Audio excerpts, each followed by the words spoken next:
Hello and welcome to the Classic Car Weekly podcast, the sibling podcast to the popular weekly title. I'm this week's host, Jesse Billington, and I'm joined by the editor, David Simister. How are you?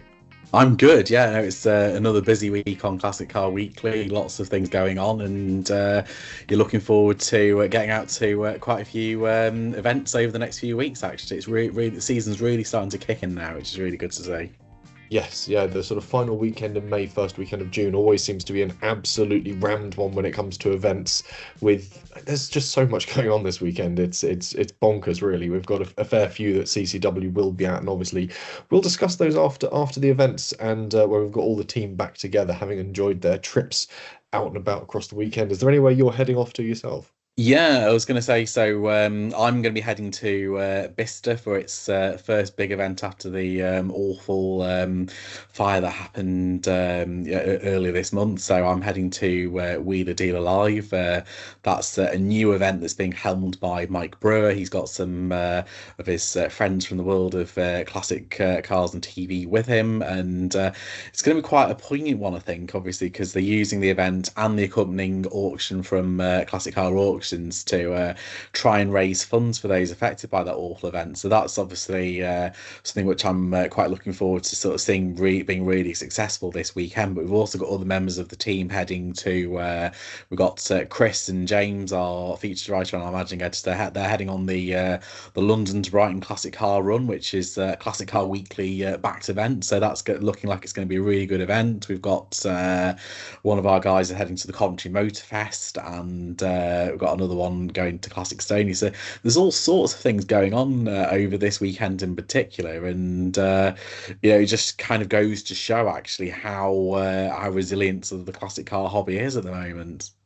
Yeah, it's bounced back nicely, and again, I think that leads nicely into sort of what will be our first news story when we get to it. So we might as well dive straight into it, unless you've got any Our Classics news to sort of fill the readers in. Have you been busy with the Toyota or the Mazda? I mean, the Toyota's been clocking up lots of miles recently. It's going to be clocking up even more when it goes to sort of to Bicester and back over the next few days. The MX-5 has been relatively quiet, but it's still starting up the first time. It's moving. It's not really moved much beyond the driveway, but it's awaiting more love and attention at the moment. Very good. I was going to say there's been a bit of an update on my side of things. The MG's engine is now pretty much all there. I've recently installed fresh valves, springs, collars, and collets. So I've been spent a lot of mornings and evenings before and after work grinding in by hand some fresh valves. So lots of grinding paste and the little sort of suction cup lollipop sticks, getting that sat nicely. But built that up the other evening. So now it's a case of simply popping the head on and popping it into the car. Hopefully. Goodness, so you have been busy with the sound of it. Yes, yeah, we've got the entire of the bottom end is now sort of finished, wrapped up. I've got the sump on there, fixed and altered a few bits and pieces that British Leyland failed to engineer properly when they originally built it as well. So circumvented some problems from the design board. But again, that'll all come clear in a future Hour Classics, which I do need to hurry up and write for Chris. But as I've already mentioned, we're obviously off to a lot of shows, and one of those shows is happening at Bicester Heritage. And one of the great pieces of news we've got in the latest issue is that thousands of pounds have been raised to help support those people affected by the sort of tragic fire that happened and took 3 lives. And it's one of those nice things where there's sort of a silver lining in the rather tragic cloud, and this sort of great coming together of the classic community.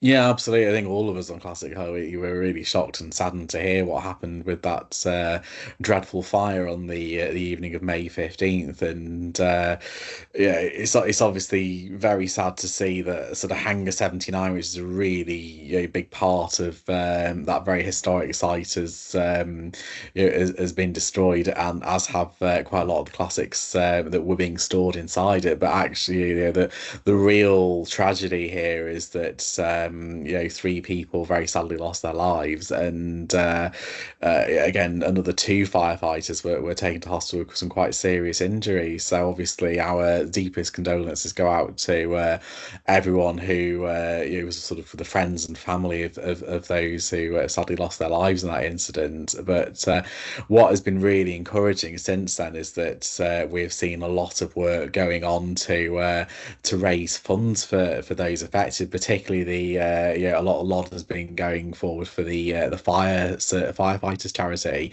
and I know that one fundraiser in particular has already managed to raise more than £23,000 in a very short time, which is a really heartening thing to see.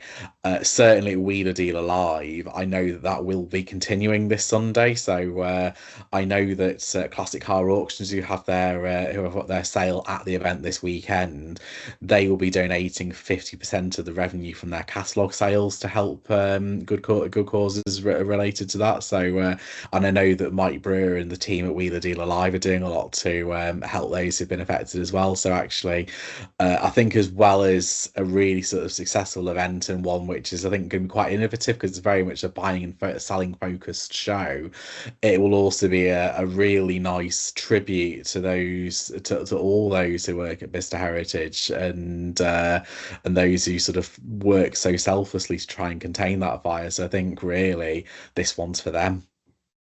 There's sort of tributes being laid on and sort of memorial spaces being sort of set aside to sort of ensure that while the event can go ahead, it doesn't go ahead without sort of paying proper homage to sort of obviously what's come before it in a very recent and tragic sort of circumstance. So it's great to see the show sort of producers respond so actively to it and in such a sort of thoughtful manner. So it's you sort of come away from it going, I don't feel bad the show's going ahead. It's taken the appropriate steps and it's good to see. And again, the support the event is putting back into sort of like you said, the charities, the money being raised for it, the awareness and so on is really nice. And I think that at the end of the weekend, people will be able to enjoy the event and sort of feel better for it, knowing they've been able to attend the event and continue to sort of use Bicester as it's sort of celebrated for this great event space, but in without sort of having to feel too callous about it. It's a really nice step. And obviously, like I Yeah. said, £23,000 had been raised by that was by the time we went to press on Monday. So obviously the number now could be higher still. And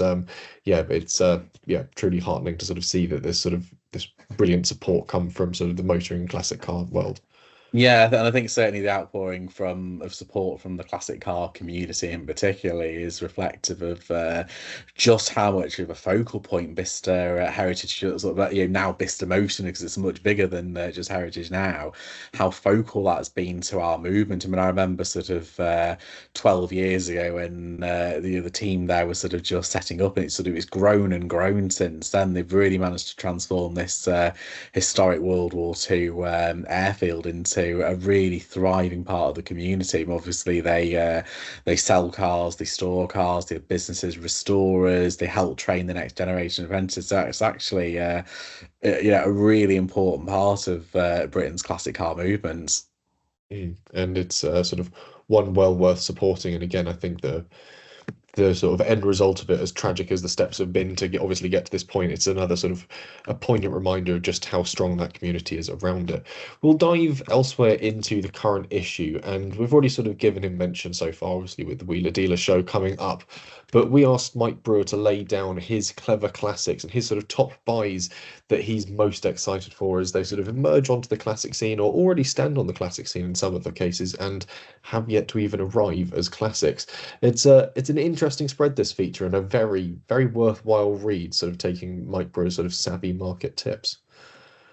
Yeah, absolutely. I mean, Mike Brewer, he has been, he's been trading classics, longer than most of us can remember. I remember him sort of in the late '90s, doing a show on Channel 4 where he was kind of sharing his tips even then. And obviously, Wheelie's been all over the world. He must have bought and sold hundreds and hundreds of different classics since then in all sorts of different conditions. So he knows his stuff, and that's part of the reason why this event on Sunday is so potentially interesting. And some of the cars that he's mentioned actually I think are really interesting. And I'd like to think I was a little bit ahead of the curve because one of the cars he talks about is an Austin Mini Mayfair, which was my very first car, and I thought I'd done well with mine then because I bought it for 400 quid and sold it for 800 quid, so I thought I was in the money then. But actually, it's the values have gone way beyond that since then. So again, but some of the stuff he talks about about the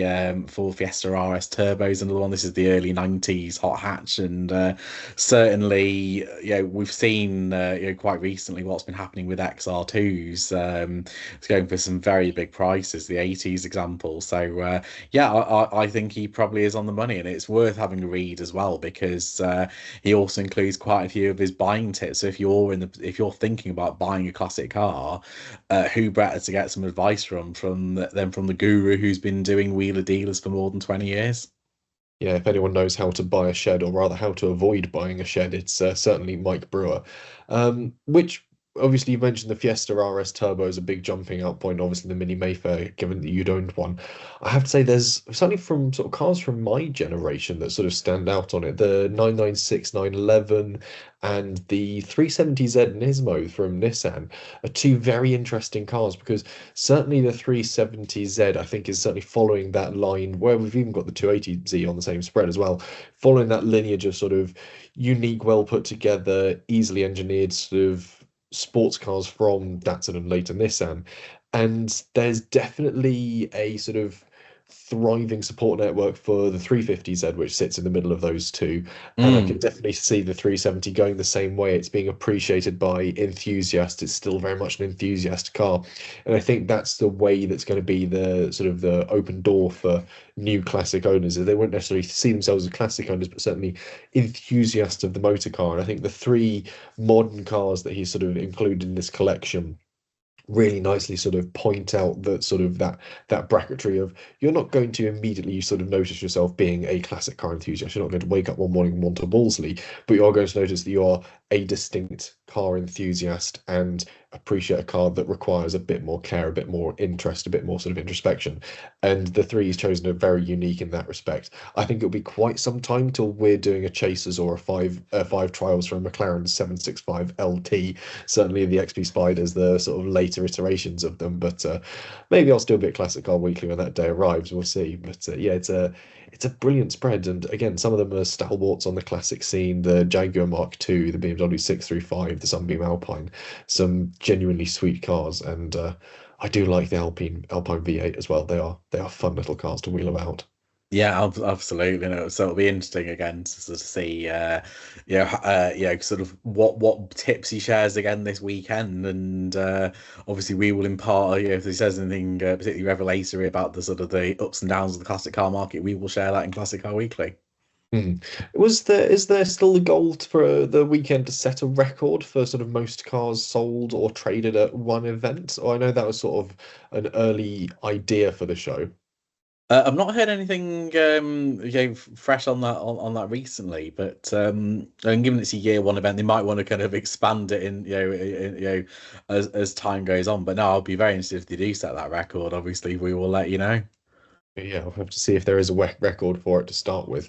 BMW M2 competition as well is interesting as an idea. But yes, there is a very interesting spread and series of sort of buying bits there. If you're looking for more sort of Heartland classics, of course, you can enjoy the five trials that we put the Rover P5B through. I really enjoy writing that piece actually because the history behind the evolution of the sort of the Rover P5 series that led to the sort of honking V8 powered B was genuinely really interesting to sort of dive into and sort of parse apart. And the fact that Downing Street and the government bought so many of them to essentially stockpile, they were such favoured means of sort of driving about sort of dignitaries and ministers. They are lovely. Yeah, I love a Rover P5B coupe. It's just such a wonderfully characterful car, and you can lollop around in one of those all day.